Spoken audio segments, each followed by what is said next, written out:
Reverse dieting is complete and utter bollocks. So in today's video, I'm going to be talking you through why I'm not doing that after my photo shoot, what I'm going to be doing to get myself growing as soon as possible, and essentially just why it's a really, really bad idea and you shouldn't be reverse dieting either.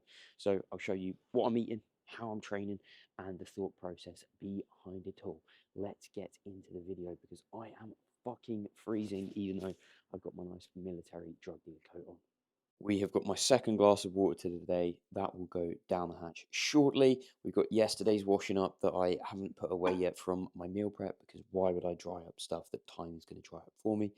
And most importantly, meal number one here. So 100 grams of oats, 200 grams of berries there, blueberries, strawberries, blackberries, raspberries, all of that good stuff. 20 grams of dark chocolate and 40 grams of whey. Always love this meal. I mean, consistency of that is. Ooh. So, just a quick explainer for those of you that aren't familiar with reverse dieting. Essentially, the idea is that you finished your diet at, say, where I was at, which was 1400 calories, and you slowly bump your calories up over time to mitigate that body fat gain. But the issue with this is that when you finish a diet phase, you're hungry, you're fatigued, and you've got low body fat, if it's gone well at least. And the only thing that's going to heal that is gaining some body fat and eating some more food. So the longer you delay getting from, geez, look at the forearm, getting from where you finish your diet phase to where your maintenance calories are, the worse that you are going to feel for a longer amount of time. Okay, so my approach is immediately getting back up to maintenance calories because if I was at 1400, I'm still in a deficit of 1700. I'm still in a deficit of 2000. I'm still in a deficit of 2200. Whereas my maintenance was looking like about 2400. And then once you know what your maintenance calories are, then you want to begin the process of slowly increasing when your body weight needs it. Okay, you don't just want to increase your calories for the fucking sake of it. Like, yeah, I've gained a kilo this week. I'm just gonna up my calories as well because more gym performance. Like, fuck off, mate. No, it's not how it works. Just not how it works. Okay, so do not delay that initial process. Whilst it might be scary to think, oh, if I do this, I'm gonna gain more weight. Well, you're not, because you can just use your rate of loss. Say I was losing a pound and a half a week. Okay, I need about an extra 750 calories a day, and I should be around at maintenance. If you're really worried, maybe undershoot it a little bit, but don't fuck around for 2 months. Like reverse dieting, you just don't need to do that for the level of leanness that most people get themselves to. Okay, so up your calories to an estimated maintenance. See how your body weight moves over 2 weeks or so there, and then you can say, right, okay, 1 to 2 weeks. Then you can say, how much do we want to increase it by to get me into a nice surplus and get me growing, which we'll come and tackle in later parts of the video. Productivity juice is going in the one and only morning coffee here, made in the AeroPress from Audi. I have got the Guatemalan blend. I think that's how you say it. I'm not 100% sure there. Some almond milk in there and a bit of peppermint syrup. Everyone seems to be giving me hate, but I think this is really nice. So let me know in the comments what you think of that. Good old TK Maxx bargain there. Let's go. And then, yeah, it has got some milk in, but it looks like it's pretty much black. So I'm going to have this, film some content, and then it is off to the gym for my first lot of PTs for the day. There is a good rationale behind reverse dieting because as you go through a fat loss phase, your basal metabolic rate, the amount of calories that you burn on a day-to-day basis, is going to change because you're a lighter human being. There's less of you, so you need less food.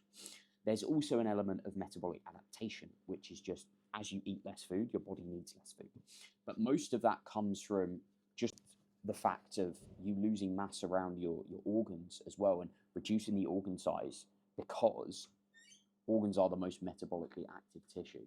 So if your organ tissue is the most metabolically active out of everything that you have, then losing some of that makes a big fucking difference. I'm talking like, a pound of muscle burns like 7 calories a day, whereas organ mass is like 3, 4, 500, depending upon what you're looking at. Then you don't necessarily have like a pound or a kilo of organs, but it does make a big difference there. In fact, it's 3, 4, 500 per kilo, not pound. There, correcting myself, man, spreading misinformation, not ideal there. Okay, so that does occur. That's a real thing. So as I say there, just make a conservative estimate on your maintenance calories, and that's all going to be fine. It's not something that you need to worry about, okay? Like, as long as you don't overfill the cup, you'll be okay. We'll get onto that a little bit later. Meal number 2 here, 100 grams of rice, 150 grams of chicken mince, because chicken mince is way better, 100 pineapple, and mixed veg there. And then I've got 3 teaspoons of extra virgin olive oil and some hot sauce in there. It looks a bit grim on the side of the jar there. So exactly the same food as what I was eating a month ago, but just more of it, because that's how people get fat in a deficit, is by just adding loads of extra shit food. And this is not shit food, this is quality food, mate. Bosh.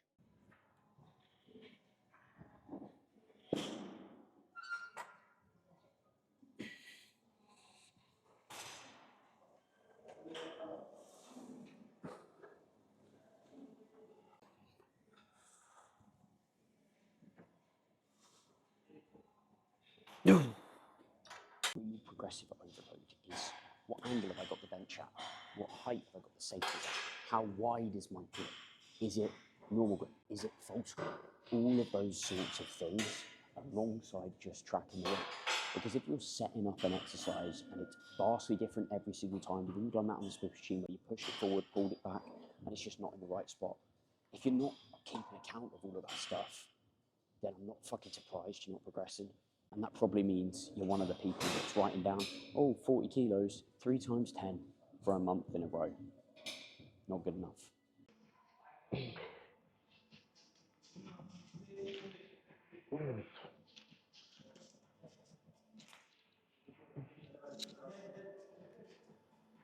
Everybody loves cuffed crucifix lateral raise, but there's 2 mistakes which make this exercise as bad as Jesus was to get himself executed. The first one is allowing this cable to rub against your body as you're going through the rep. If this is happening, you haven't got the height set up right and need to tweak that, because it's really distracting. It's just going to take away from the overall trying to train your side delts.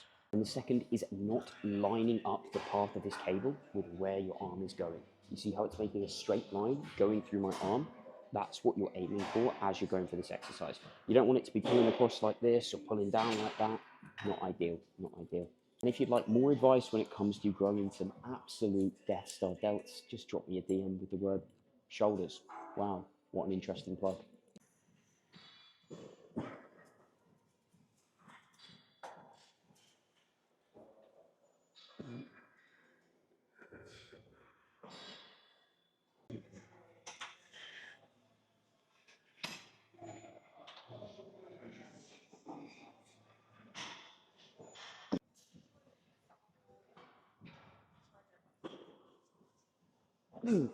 Over the last couple of weeks, I've had some issues with my right strap, and it seems to flare up a lot in like free weight pressing. I've got to stabilize 2 individual dumbbells, so we've actually just swapped out the flat dumbbell press. I don't know why I'm looking over there, as you can see, and gone for a converging chest press here because this is externally stabilized. I've not got to think about so much, and that's meaning that I can mainly focus on my chest, not worry about the scaps too much, because even with some cueing of, okay, let's retract them a little bit, maybe let's not allow the pec to protract me as much as I would traditionally do, and it still didn't seem to be working. So we're going to swap this in, and as always with first week of a new exercise, be super, super cautious with loading, do extra warm-up sets if I need to. I seem to have found a decent working load here, got the seats roughly where I want it, and it is time for a working set. So I'm going to pop my feet into here, so I'm nice and stable, grab the handles, and then almost cue pushing myself away from these rather than pushing them away from me. It's called a reverse action cue. It's a little bit weird, but does feel quite nice.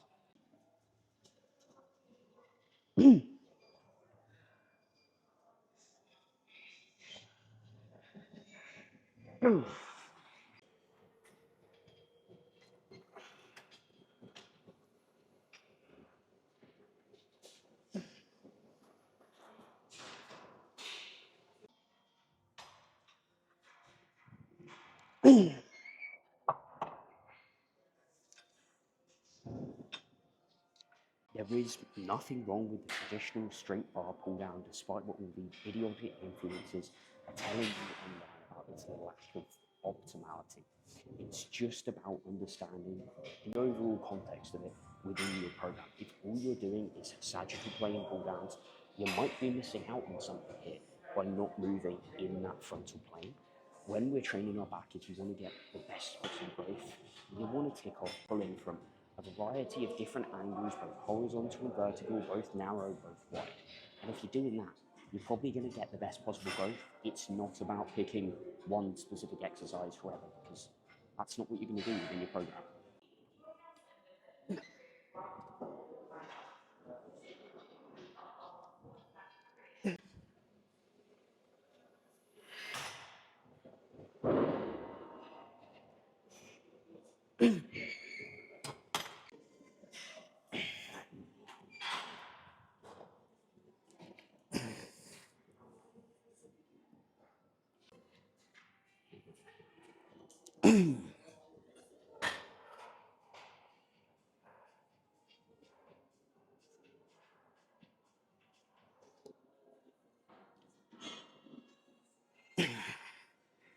So I'm not just being a complete and utter pussy training with all those reserves. Number one, it's bio reps, excuses, I know. And number two is that it's the first week back after a deload, and I don't just want to completely and utterly take the piss with how I'm training, because then that gives me no room to progress from here. So what I'm aiming for is one, maybe 2 reps below last week's performance, but very much gauging it during the set, how many more I feel like I can get. And that then gives me a long runway to progress. So whilst I might be taking a bit of a dip down now, it's then going to go back up way beyond the previous high of where my training was at.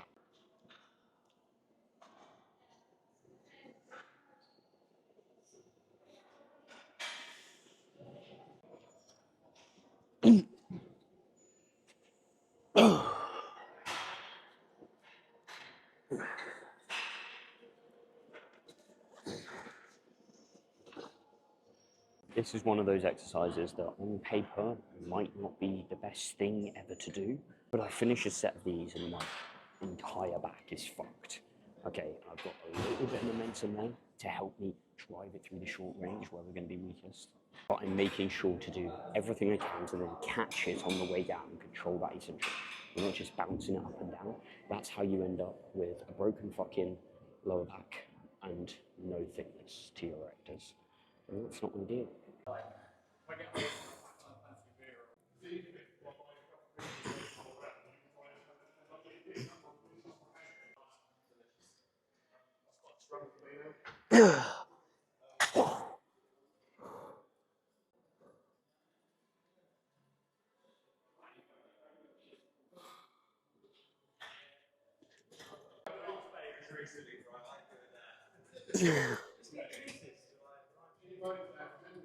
So my reps done on both biceps and triceps there. Pump is feeling absolutely ridiculous, and it's mainly just a time saving thing. Like, the research shows that at absolute worst, they're equal gains. And if they save you 10 minutes in the gym, because I can get 4 approaches to failure done in the space of about 3 minutes compared to 10 on one side, then it's a hell of a lot worth doing, isn't it?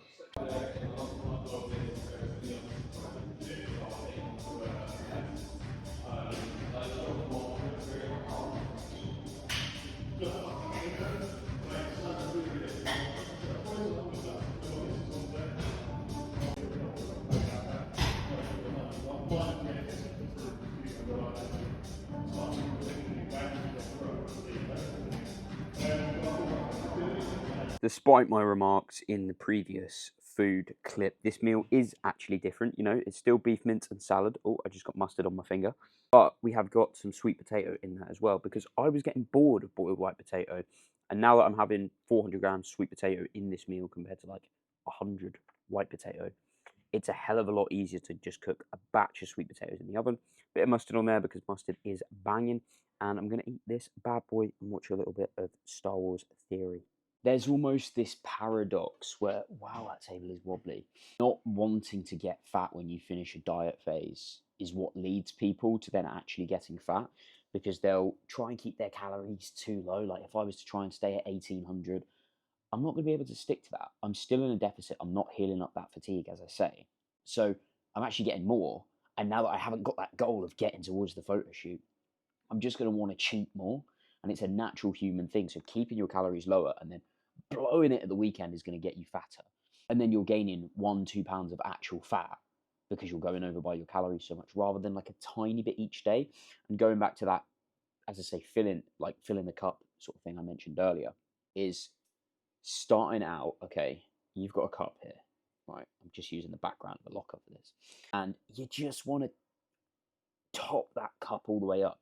If you've got all this distance here between where you're at calorie wise and the top of the cup, then you literally can't gain body fat. Okay, but the scale weight might go up, and that's because, okay, I've added 200 grams of potato. Well, that adds some extra weight, doesn't it?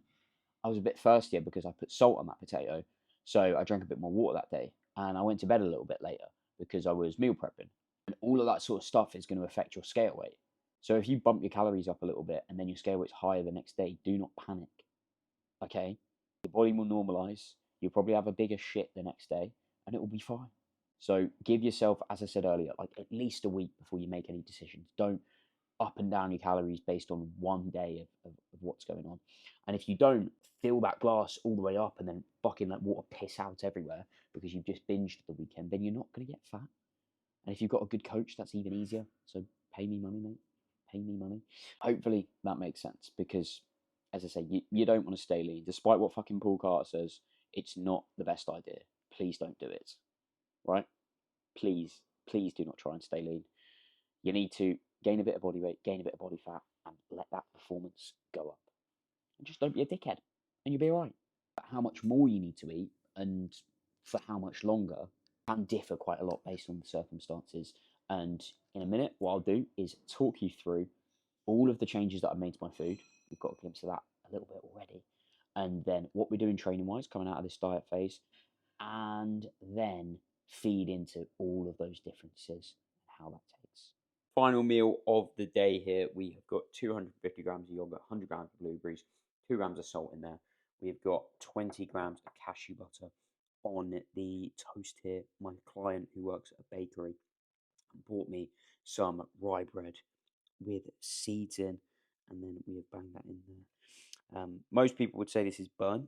I'll just say it is well done. And then 50 grams of cereal here. I would normally just have 100 grams of cashew butter in there, but bread is nice, so we're going to have bread.